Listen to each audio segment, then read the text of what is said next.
মুজিব মুক্ত বাংলাদেশ চাই, মুজিব মুক্ত বাংলাদেশ চাই। শেখ হাসিনার লাইভ ভাষণ। ধানমন্ডি ৩২ নম্বরে যা ঘটল তা আপনার বিশ্বাস হতে বাধ্য। ২০২৫ সালের ফেব্রুয়ারির প্রথম সপ্তাহে এমন এক বিস্ফোরক ঘটনা ঘটল যা আপনার মন মতে যেতে বাধ্য।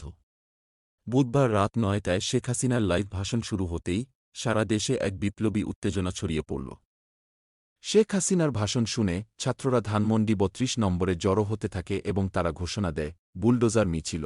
আর এরপর যা ঘটল তা এক ভয়াবহ তাণ্ডবের রূপ নেয়। ছাত্ররা বঙ্গবন্ধু ভবনে ঢুকে পড়ে, ভাঙচুর চালায় এবং শেখ মুজিবুর রহমানের মূর্তিটিও ভেঙে ফেলে।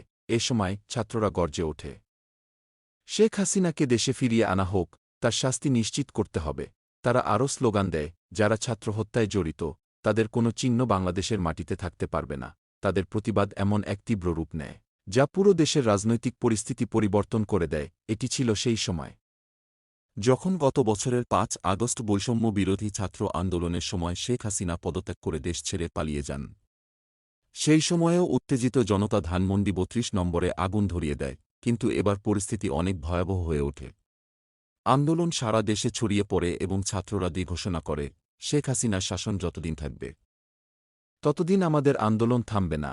এটি ছিল এক ঐতিহাসিক মুহূর্ত যখন দেশের রাজনীতি এক নতুন দিগন্তের দিকে এগিয়ে চলে।